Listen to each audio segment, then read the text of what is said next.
दोस्तों, मेरे channel dear life में आप सभी का स्वागत है। जिंदगी में हम बहुत बार सफर करते हैं, लेकिन कुछ सफर ऐसे होते हैं जो हमेशा याद रहते हैं। आज के इस जमाने में जहां पर कि हम पूरी टेक्नोलॉजी की बात करते हैं, जहां पर हम Web3 और मेटावर्स की बात करते हैं, क्या आप जानते हैं कि एक ऐसा वर्स भी होता है, एक ऐसी दुनिया भी होती है जो कि वर्चुअल होती है, लेकिन वो वास्तव में एग्जिस्ट करती है। जैसे अगर मैं आपसे पूछूं कि मेटावर्स क्या होता है, तो आप बोलेंगे कि मेटावर्स बेसिकली एग्जिस्ट करता है लेकिन एग्जिस्ट नहीं करता।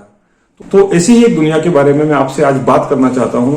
ऐसा ही कुछ अनुभव मेरे साथ में हुआ रिसेंटली, जब मैं ट्रेवल कर रहा था बेंगलोर से पुणे की तरफ। मेरी मुलाकात हुई एक ऐसे योगी से, एक ऐसे व्यक्ति से जो पिछले 40 सालों से मेडिटेशन में है, और 40 सालों से मेडिटेशन करने के बाद उन्होंने कुछ ऐसे अपने लाइफ के एक्सपीरियंसेस या अनुभव शेयर किए, जिसमें आपको, यदि आप सुनेंगे तो आपको पता लगेगा कि ये दुनिया क्या है। दोस्तों, मैं बात कर रहा हूं सोल वर्ड्स के बारे में। आपने मेटावर्स तो सुना होगा टेक्नोलॉजी की दुनिया में, लेकिन ये है सोल वर्ड्स, यानी कि आत्माओं के बीच में ट्रेवल करना, जानना कि कौन सी आत्मा क्या होती है, आत्मा कैसे बात करती है, उसके बारे में, या उस लोक के बारे में जिसके बारे में बहुत सारी अद्भुत कहानियां या किस्से हम बचपन से सुनते आए हैं, और ये बहुत ज्यादा विस्मयकारी है। This is absolutely astonishing experience which I had with BK Brahma Kumaris doctor Pramod Apte. तो सुनते हैं उनके अनुभव। और यदि आपने प्रीवियस वाला एपिसोड नहीं देखा तो मेरा निवेदन है कि इस पूरी श्रृंखला को समझने के लिए प्रीवियस एपिसोड जरूर देखिए, ताकि आप समझ पाएंगे कि उसका कनेक्शन क्या है। बहुत बहुत धन्यवाद। चलिए शुरू करते हैं। कुछ है, सभी को मालूम है कि ये 2-2 दिन खाना भी नहीं खाता है, लेकिन मैं भूल जाता हूँ मैंने खाना नहीं खाया है, और मेरा प्रकृति के ऊपर कुछ असर नहीं होता है। I am very healthy. मुझे कितनों का एसिडिटी होती है, इतने बजे मुझे खाना चाहिए और नहीं खाया तो मुझे एसिडिटी होती है, या कितने बार अभी चाय पिया मुझे नींद नहीं आएगी, अभी चाय पिया ये हो जाए। उनको इस तरह से कुछ होता ही नहीं। जितने हम बॉडी कॉन्शियस में रहेंगे ना, तो ये सब चीजें हो जाएंगी। बॉडी कॉन्शियस से परे हो जाएंगे तो ये कुछ नहीं होता है।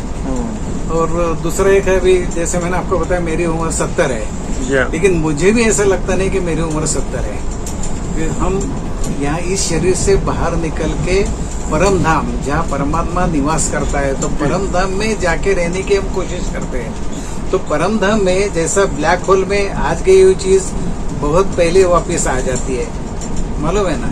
बहुत ही तो इसी तरह से परम धाम में जाते हैं ना, तो तो क्या पार जाते हो, तो वहाँ आपकी उम्र घटती जाती है। माना अगर मैं 70 साल का अगर ऊपर जाके बैठा ना, तो वहाँ माइनस होते जाता है, घड़ी वहाँ उल्टी घूमती है। इसके लिए सभी बोलते कि योगी माना उसकी लाइफ बड़ी रहती है, और योगी माना कम खाना, योगी माना लाइफ बड़ी उसकी, और योगी माना ऑलवेज फ्रेश। तो ये अभी मैंने खुद अनुभव किया है इतने साल।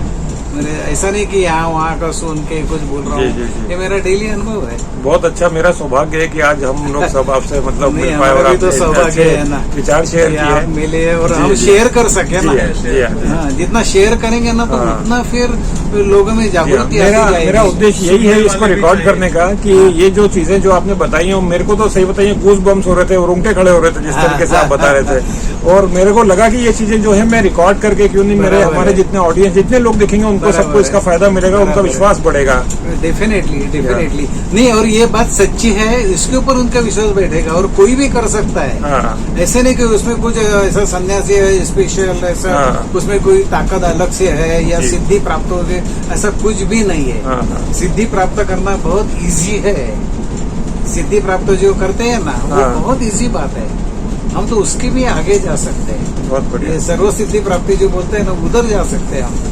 छोटी छोटी बातें हैं ना, इसमें से ये निकाला, कोई चीज निकाली, उसमें से वो निकाला, ये बहुत छोटी छोटी बातें। ये सिद्धि सहज कोई भी प्राप्त कर सकता है, उसमें ज्यादा मेहनत नहीं पड़ती है। बहुत बहुत धन्यवाद आपका, आपके सब। और ये आपका भी बहुत धन्यवाद। मिलेंगे फिर से। ओम शांति। ओम शांति। तो मिलिंद जी, आप कुछ बोलना चाहते हैं? बोलना चाहता हूँ, मतलब हम जैसा मेडिटेशन करने का थोड़ा ये बताना चाहता हूँ कि सुबह जब भी हम साधना में बैठते हैं, मेडिटेशन करते हैं, तो सिर्फ हम खुद के लिए मेडिटेशन नहीं करते हैं कि परमात्मा से ताकत लेके सिर्फ मेरे ही लिए वो काम में है, नहीं, लेकिन परमात्मा में जो गुण है वो गुणों का सागर है। तो उसमें जो गुण है, जैसे कि प्रेम का गुण है, ज्ञान का गुण है, शक्ति का गुण है, जी हाँ। पवित्रता का गुण है, वो सब हम खुद भी धारण करें और परमात्मा से लेके विश्व के कोने कोने में जितने भी आत्माएं हैं उन सभी को उसका तरंगे फैलाए उनके तरफ और उनको भी उसका अनुभव कराए कि किसी को आजकल सबको शांति की आवश्यकता रहती है वो, जी हाँ। तो सब आत्माओं को शांति की किरण फैलाना, उनको शक्ति की किरण फैलाना, सुख की किरण फैलाना, और ना कि सिर्फ आत्माओं के लिए बल्कि ये जो प्रकृति है जहाँ हम रहते हैं, जो 5 तत्व है, उनके लिए भी हमारी कुछ हम उनके भी कुछ देने लगते हैं। जी हाँ। तो उनके लिए भी हम ऐसे वाइब्रेशन छोड़ते हैं हाँ। कि उनको भी सुकून मिले, जिसको हम सकाश कहते हैं। जी। उनको हम सकाश देते हैं, जितने उनको सकाश देंगे उतना वो भी फिर रिफ्रेश होके हमको उतनी मदद करती है। हाँ। तो ये हमारा बेसिकली मेडिटेशन का मोटो है कि खुद भी परिवर्तन करो और उसके साथ साथ विश्व का भी परिवर्तन करो। जी, बहुत अच्छा लगा मिलके आपसे, दोनों से मिलके बहुत अच्छा लगा, और बहुत बहुत धन्यवाद शेयर करने के लिए। ओम शांति। थैंक यू, आपको भी बहुत नाइस।